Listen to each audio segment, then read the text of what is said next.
আমার বিশ্বাস, আমি কথা বললে আমি কসম যদি কাটি আমাকে কাফারা দিতে হবে না। এদেশের বহু জনপ্রিয় ব্যক্তিরা মৃত্যুবরণ করেছে, তার কর্মীরা তার লাশটা পর্যন্ত দেখতেও যায়নি। কথা ঠিক কিনা বলেন? শহীদ আল্লামা দেলোয়ার হোসেন সাঈদী রহমাতুল্লাহি আলাইহির ফাঁসির রায় শোনা মাত্র দেশের আপামর জনসাধারণ যেভাবে ঝাঁপিয়ে পড়েছিল আপনারা নিশ্চয় জানেন।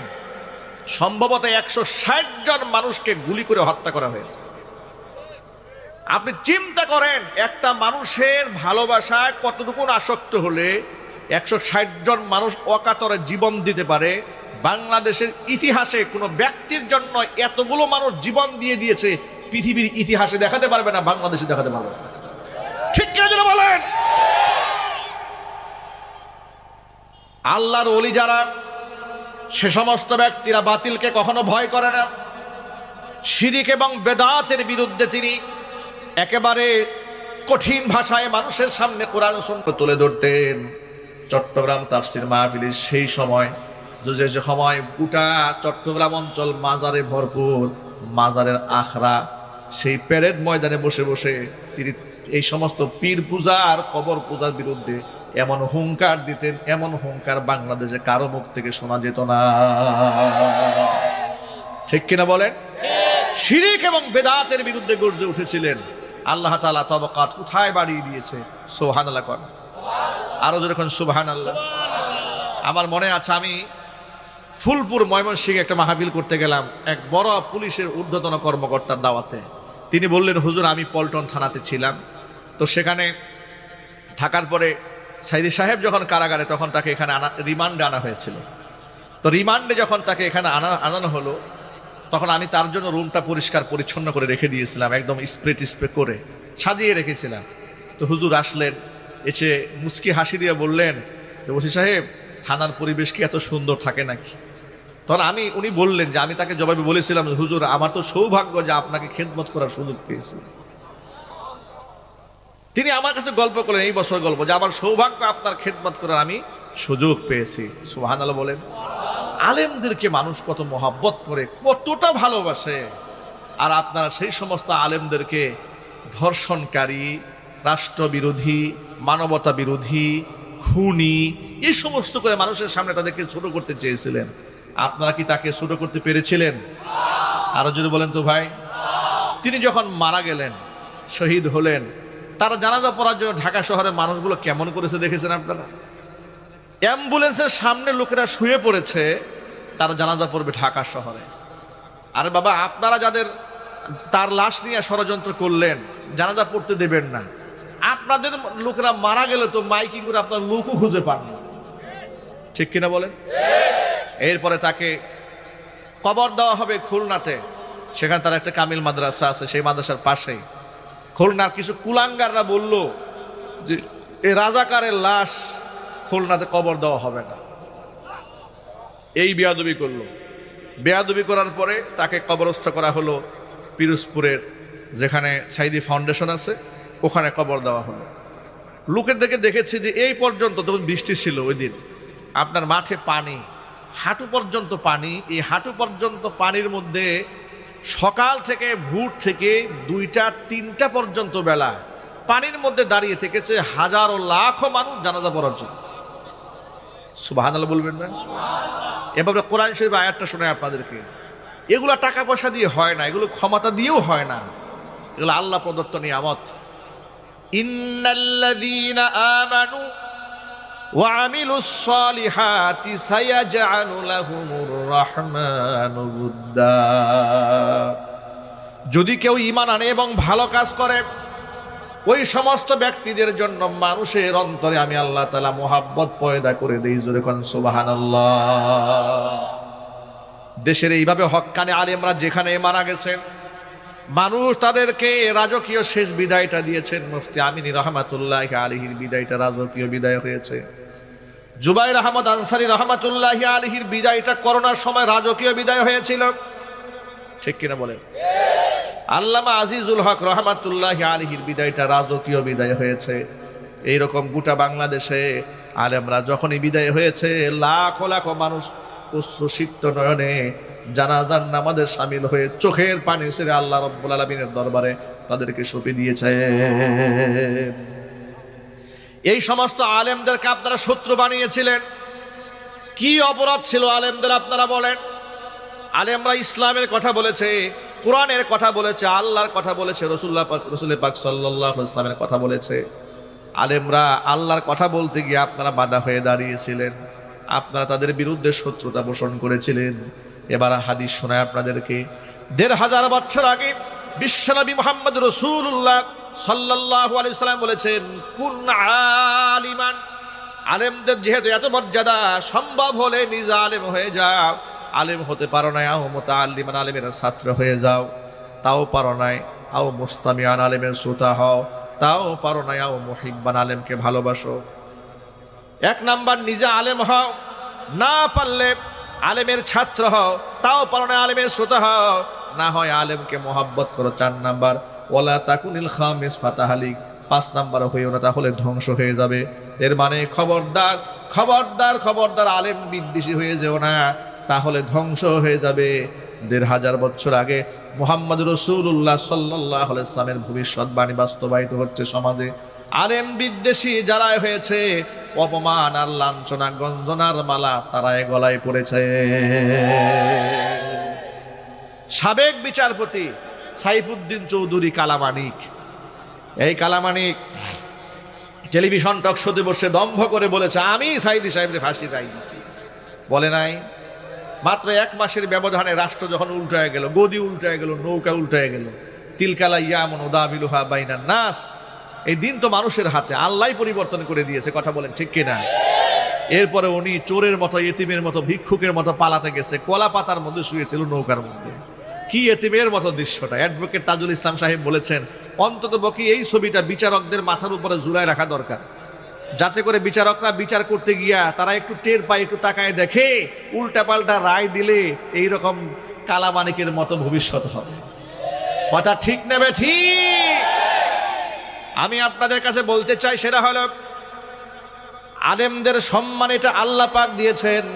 আপনি হিংসা করে আলেমদের সম্মান কেড়ে নিতে পারবেন না। কোরআনে আল্লাহর ওয়াদা আছে, আল্লাহ পাক বলেছেন, ইয়ারফাইল্লাহুল্লাযীনা আমানু মিনকুম ওয়াল্লাযীনা উতুল ইলমা দারাজাত।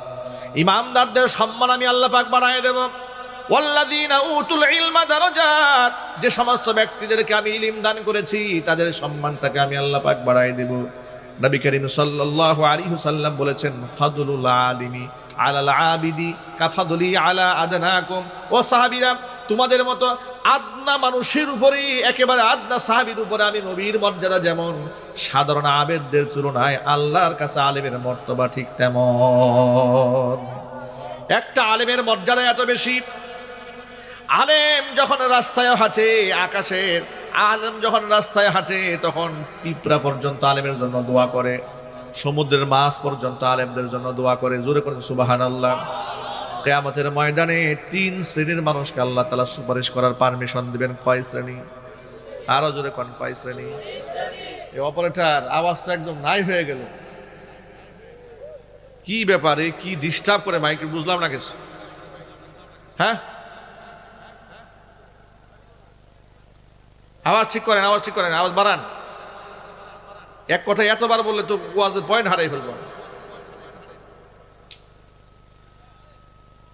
ইয়াশফাউ ইয়াওমাল কিয়ামাতি সালাসাতুন, ৩ শ্রেণীর মানুষ আল্লাহর দরবারে সুপারিশ করবেন। ১ নাম্বার আল আম্বিয়া, নবীগণ আল্লাহর দরবারে সুপারিশ করবেন। কারা সুপারিশ করবেন জোরে বলেন? নবীগণ আল্লাহর দরবারে সুপারিশ করবেন। ২ নাম্বার সুম্মাল উলামা, আলেমগণ আল্লাহর দরবারে সুপারিশ করবেন। ৩ নাম্বার সুম্মা শুহাদা, শহীদরা আল্লাহর দরবারে সুপারিশ করবেন।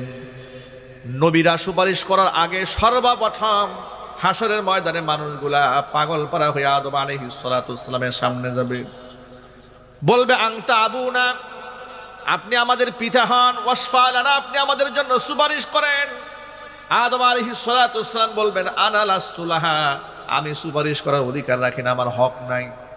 আমি নিষিদ্ধ গাছের ফল ভক্ষণ করেছিলাম জান্নাতে, আজকে যে আমার রবের সাথে আমার কি মুআমালা হবে এটা তো আমার জানা নাই, আমি রবের সামনে কোনো কথা বলতে পারবো না। জোরে কোন সুবহানাল্লাহ।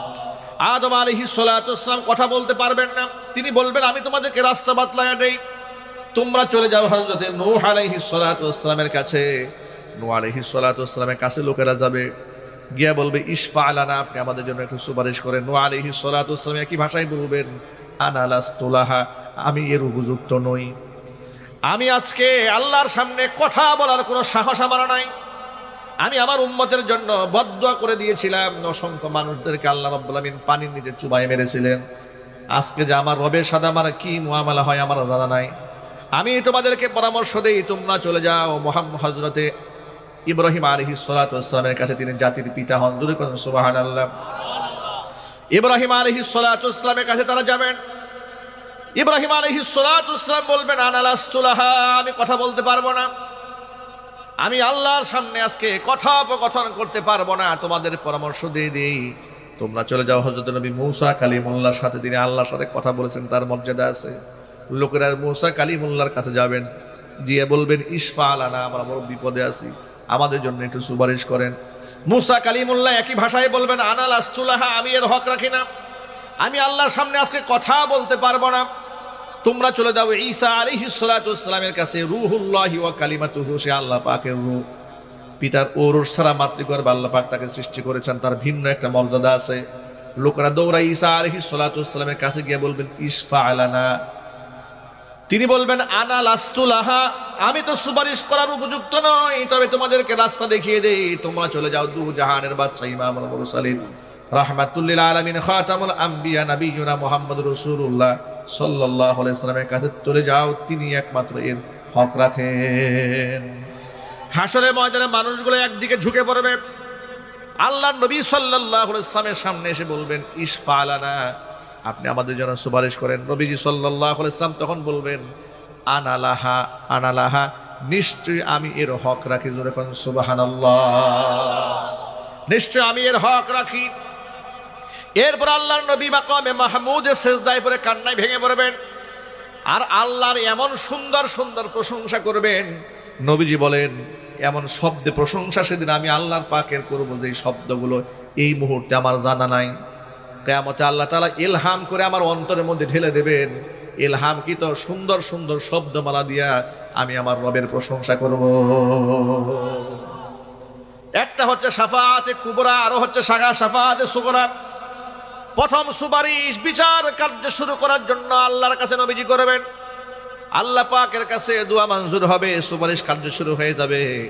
অসংখ্য মানুষদেরকে আল্লাহ পাক বিনা হিসেবে জান্নাত দেওয়ার জন্য হুজুরকে বলবেন ইয়া মুহাম্মদ আদখিল মিন উম্মাতিকা মান লা হিসাবা আলাইহিম মিন বাবিল আইমান, আইমান নামক দরজা দিয়ে আপনি আপনার উম্মতের ওই সমস্ত ব্যক্তিদেরকে জান্নাতে ঢুকায় দেন যাদের কোনো হিসাব হবে না, বিনা হিসেবে তারা জান্নাতে চলে যাবে। জোরে বলেন সুবহানাল্লাহ।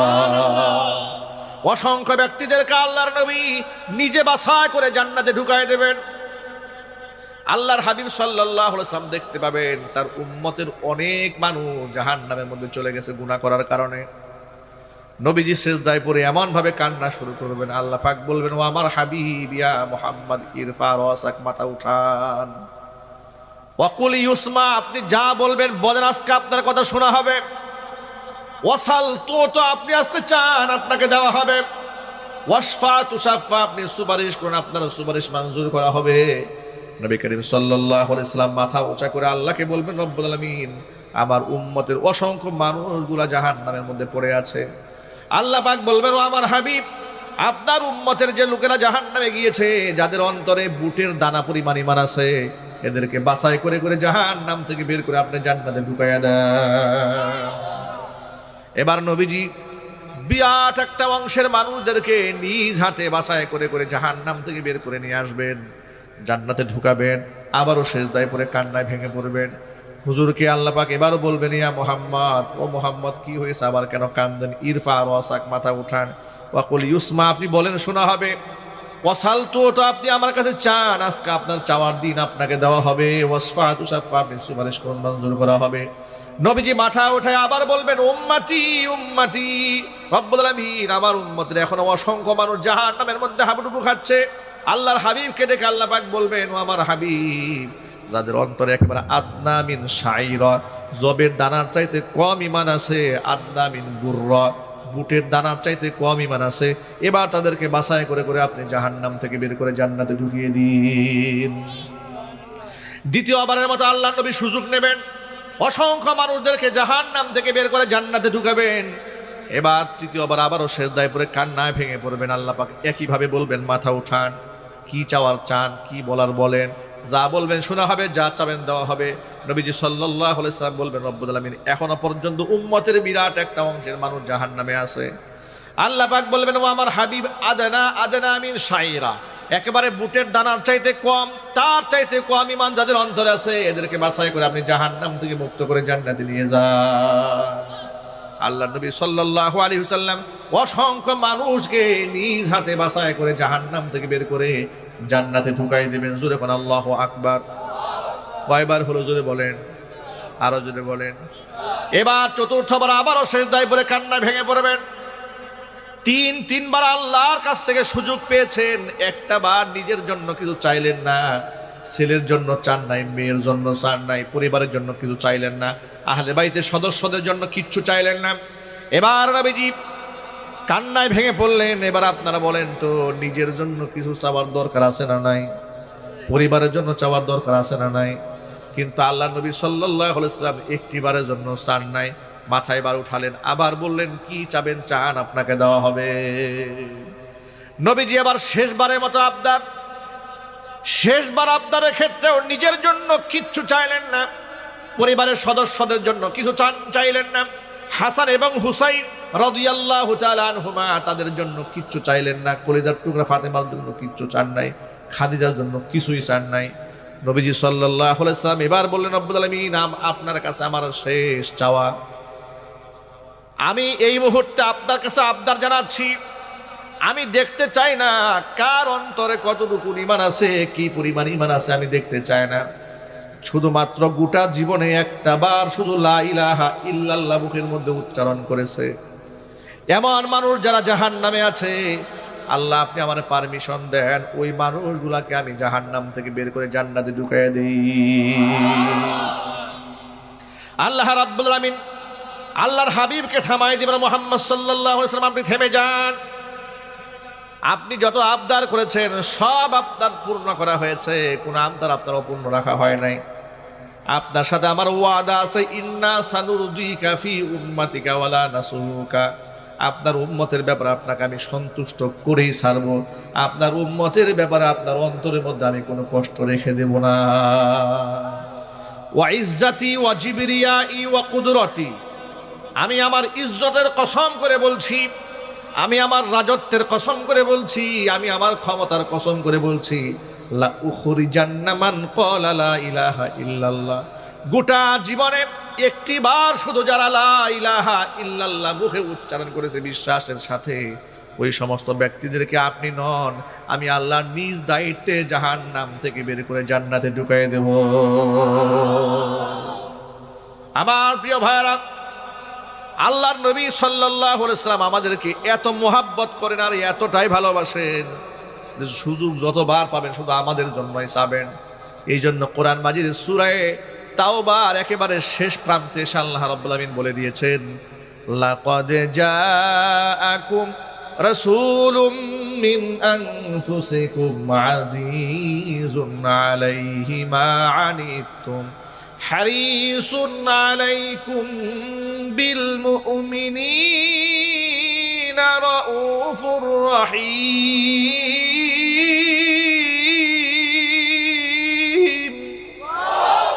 আল্লাহ পাক বলেন, লাকাদ জাআকুম রাসূলুম মিন আনফুসিকুম, তোমাদের ভেতর থেকে এসেছে তোমাদের কাছে এমন একজন রাসূল, আজিজুন আলাইহি মা আনিতুম, তোমাদের কষ্ট যিনি সর্বাধিক কষ্ট পান, হারিসুন আলাইকুম আলা হিদায়াতিকুম, যিনি তোমাদের হিদায়াতের জন্য বড় আকাঙ্ক্ষা পেশ করেন, বিল মুমিনিনা রাউফুর রহিম, ঈমানদারদের জন্য যিনি পরম দয়ালু, অত্যন্ত মায়া মমতায় ভরপুর যার অন্তর, তিনি হচ্ছেন আমার আপনার কলেজার টুকরা নবী, নয়নমণি বিশ্ব নবী মুহাম্মাদুর রাসূলুল্লাহ সাল্লাল্লাহু আলাইহি ওয়াসাল্লাম। আমার প্রিয় ভাইয়েরা, সামনে যারা বসে আছেন পর্দার অন্তরে মা এবং বোনেরা, আমি আপনাদের কাছে জানতে চাই, ওই নবীজি সাল্লাল্লাহু আলাইহি ওয়াসাল্লামের শাফাআত নিয়ে হুজুরের সাথে জান্নাতে যাওয়ার আগ্রহ আমাদের আছে না নাই? কাদের কাদের আগ্রহ আছে? দুহাত দেখতে চাই, দুহাত তোলেন। আল্লাহ যেন কবুল করে নেন। জোরে জোরে কোন আমিন। হাত নামান। যদি নবীজির সাথে জান্নাতে যেতে চান, আল্লাহর হাবিব রাহমাতুল লিল আলামিন রাবিআ রাদিয়াল্লাহু তাআলা আনহু গভীর রজনীতে তার জন্য উজুর পানি এগিয়ে দিয়েছিলেন। নবীজি সাল্লাল্লাহু আলাইহি ওয়াসাল্লাম বড্ড খুশি হয়ে গেলেন। বললেন, রাবিআ রে, তুমি আজকে আমার কাছে যা চাবে তোমাকে তাই দেওয়া হবে। রাবিআ রাদিয়াল্লাহু তাআলা আনহু এমন একটা সুযোগকে তিনি হাতছাড়া করলেন না। তিনি বললেন, নবীজি চাওয়ার যেহেতু সুযোগ দিয়েছেন, দুনিয়াতে কিচ্ছু চাই না আপনার কাছে, নাসআলু মুরাফাকাকা ফিল জান্নাত, জান্নাতে আমি আপনার সাথী হয়ে থাকতে চাই। নবীজি সাল্লাল্লাহু আলাইহি সাল্লাম বললেন, ও আমার রাবিয়া, জান্নাতে যদি আমার সাথী হয়ে থাকতে চাও, ফাআইন্নি আলা যালিকা বিকাসরাতিস সুজুদ, তাহলে বেশি বেশি আল্লাহকে সেজদা দিয়ে আমাকে সাহায্য করো।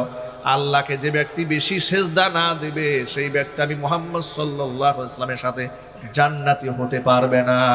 এই জন্য যত ভাইরা এখানে আছি, আল্লাহকে সেজদা দেওয়ার দরকার আছে না নাই? আরো জোরে বলেন। দৈনিক কয়বার? আরো জোরে। 5 বার তো ফরজ ভাবে দিতেই হবে আল্লাহর সামনে হাজিরা। আর রাতের বেলা তাহাজ্জুদে মানুষ যখন ঘুমায় থাকবে, তখন একাকিত্বে রবের সামনে সিজদায় পড়ে কাঁদবেন।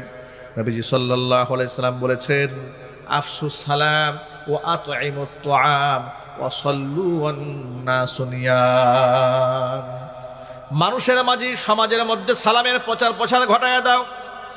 আফসুস সালাম ওয়া আতঈমুত তুআম, মানুষদেরকে খাবার খাওয়াও। ওয়াসাল্লু ওয়ান নাসু নিয়াম, মানুষ যখন ঘুমায় থাকে তখন রবের সামনে নামাজে দাঁড়ায় থাকে। জোরে কোন সুবহানাল্লাহ।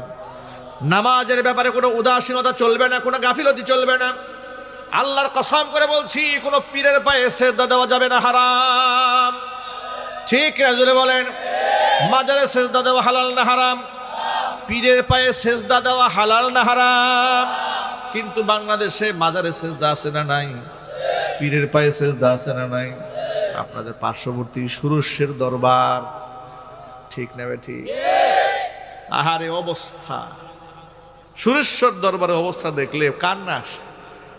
জি, এরা কিভাবে নিজেকে মুসলমান দাবি করে? কোন আমল দিয়ে বোঝা যায় এরা মুসলমান? কোন দিক থেকে মনে হয় এগুলো মুসলমান? সেজদা গ্রহণ করতেছে, বেপর্দা নারী পুরুষ সমানে সেজদা করতেছে। নাউজুবিল্লাহ জোরে কর। গান বাজনা করতেছে, বাদ্য বাজাচ্ছে। আবার বিভিন্ন জায়গায় দেখি মানুষ মারা যাচ্ছে, ব্যান্ড পার্টি করে কবরস্থানে নিয়ে যাচ্ছে। ভণ্ডামির একটা সীমা থাকা দরকার। এদের শয়তানি দেখে শয়তান যে কতবার গলায় দড়ি দিছে, ঠিক কিনা বলেন? এই যে অপারেশন ডেভিল হান্ট, শয়তান ধরা অপারেশন চলতেছে না? কথা বলে না? স্বরাষ্ট্র উপদেষ্টা বলেছে না, ছোট শয়তান বড় শয়তান যা আছে সব ধরে ফেলা হবে। ডেভিল হান্ট এই অপারেশনে এই ছোট শয়তান আর বড় শয়তান এগুলো ধরা উচিত, ঠিক কিনা বলেন? গোটা সমাজটাকে শিরিক দিয়ে, বেদাত দিয়ে, কুফর দিয়ে, কুসংস্কার দিয়ে ভরে ফেলতেছে। গাঁজা খোরেরা গাঁজা টানে, বলে গাঁজা বলা যাবে না, সিদ্ধি বলতে হবে। কি আজীব তামাশা! নামাজ নাই, রোজা নাই, আল্লাহ পরকালের চিন্তা নাই। আমরা মারিফতের লোক, আমরা আধ্যাত্মিক জগতের লোক। এক ভণ্ডারে দেখি রমজান মাসে আমাদের এলাকায় সিগারেট টানতেছে। আমার বাবার বয়সের লোক, মসজিদের সামনে দিয়ে যাচ্ছে, মেজাজটা খারাপ হয়ে গেছে। সবসময় চুপ থাকারই চেষ্টা করি, এলাকার যে কোনো সমস্যা না হয়, যেখানে বলা দরকার সেখানে বলি। এটা দেখে আর সহ্য হলো। রোজার মাসে সিগারেট টানতেছে, বলে ফেললাম, চাচা আপনি যে রমজানে এইরকম করে প্রকাশ্যে সিগারেট টানতেছেন, আপনার কিন্তু শরম হয় না?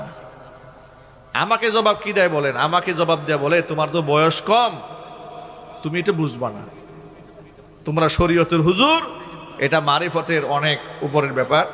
তবে শুধু এতটুকু বলে দেই তোমাকে, আত্মাকে কষ্ট দিয়ে রোজা রাখা যায় না। নাম দিয়েছি ফতুয়ায়ে শয়তানি। এই ফতুয়ার নাম কি? ফতুয়ায়ে শয়তানি। আত্মাকে কষ্ট দিয়ে নাকি রোজা রাখা যায় না। আরে বাবা, কষ্ট যদি না হয় তো আপনি মিষ্টি পাবেন কিভাবে? কষ্ট না হলে পরীক্ষা হলো কি করে? আপনার তৃষ্ণা লাগতেছে, আপনি খাচ্ছেন না, রবের হুকুমের সামনে মাথা নত করে দিয়েছেন। আল্লাহু আকবার বলেন। আবার আজান হয়ে গেল, আপনি একটু বিলম্ব করলেন না, সাথে সাথে খেয়ে ফেললেন। মানে সুবহানাল্লাহ, আল্লাহ পাকের হুকুমের দৃশ্যটা আর আমাদের বাস্তবায়ন করার দৃশ্যটা কি এরকম হয়ে যাচ্ছে। হালাল জিনিস আল্লাহ বলেছেন বান্দা খাবি না, আমরা না খেয়ে বসে আছি। আজান হয়ে গেল, আল্লাহ পাক কেমন যেন বলে বান্দা তাড়াতাড়ি খা, আমরা তাড়াহুড়া করে খাওয়া শুরু করলাম। আল্লাহু আকবার। এই জন্য নবী করিম সাল্লাল্লাহু আলাইহি সাল্লাম বলেছেন, এই উম্মত ততদিন পর্যন্ত কল্যাণ থেকে বঞ্চিত হবে না যতদিন পর্যন্ত সে দ্রুত ইফতার করবে। ইফতারে বিলম্ব করা যাবে না। টাইম হয়েছে, মনে মনে ভাববেন সারাদিন তো না খাইছিলাম, আধা ঘন্টা পরেই খাই, অসুবিধা না। যখন হুকুম এসেছে তখনই খাইতে হবে, যখন হুকুম এসেছে তখনই খাওয়া বন্ধ করতে হবে। চিল্লায় করে আল্লাহু আকবার। রমজানের রোজা কি সবগুলো রাখবেন তো ইনশাল্লাহ? নাকি আত্মারে কষ্ট দিয়ে রোজা রাখা জায়েজ নাই, এই গ্রুপে যাবেন? তারাবির নামাজ পড়বেন তো ইনশাল্লাহ? কয় রাকাত? কারা কারা পড়বেন হাত দেখি এবার। তারাবির নামাজে কি খতমে কোরআন পড়বেন না সূরা তারাবি পড়ে পালাইবেন? মাশাআল্লাহ, খতম পড়েন তো? খতম তারাবির মধ্যে একটা মজা আছে না?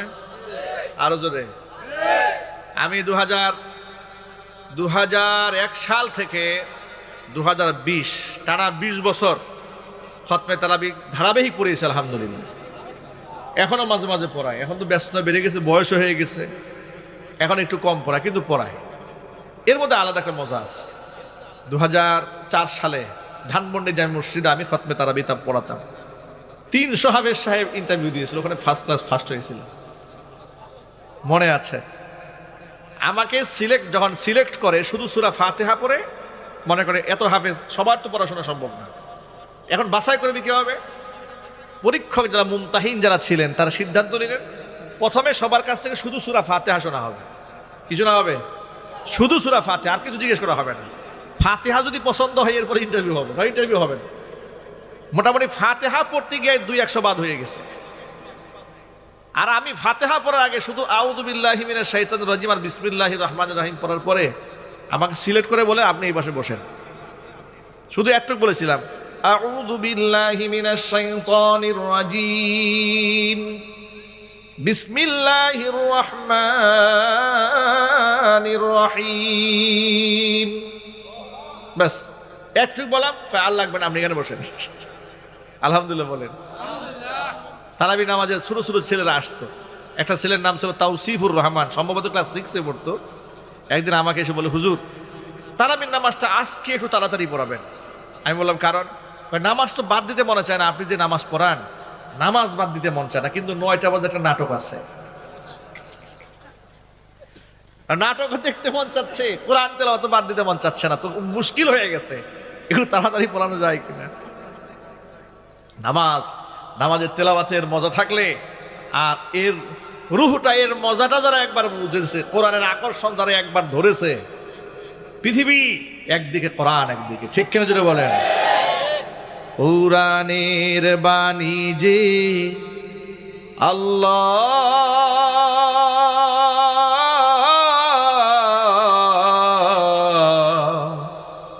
আমাকে করেছে ব্যাকুল, আমাকে করেছে ব্যাকুল। কোরআনের বাণী যে আল্লাহ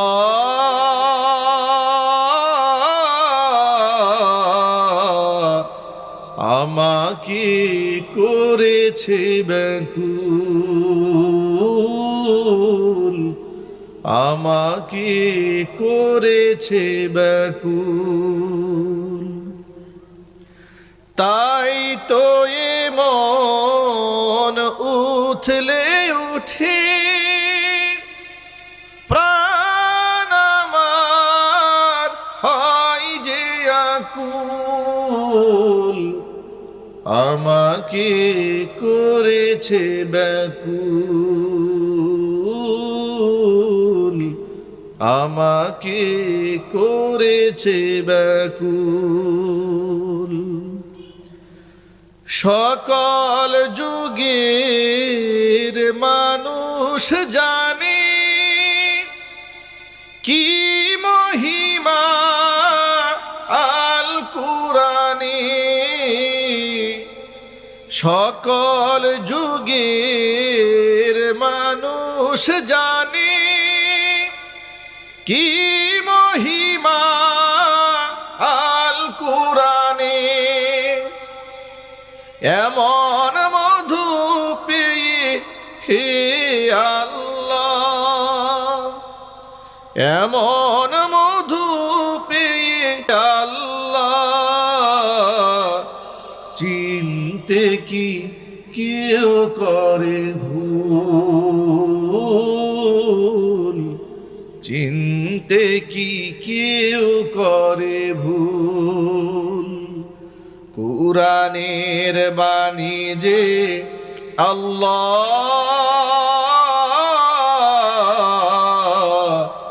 আমাকে করেছে ব্যাকুল, আমাকে করেছে ব্যাকুল। তাই তো এমন উথলে উঠে প্রাণ আমার হয় যে আকুল, আমাকে করেছে ব্যাকুল।